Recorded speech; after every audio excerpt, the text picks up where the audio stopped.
Welcome to another 1 Minute Wednesday, where we try our best to cover one of Desk Director's many features in about a minute. Today, we'll walk you through deploying the DD portal for Mac using LabTech in just a few simple steps.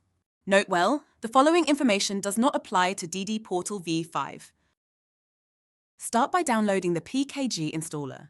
Use the file download URL to get the installer into the /tmp folder on the target machine.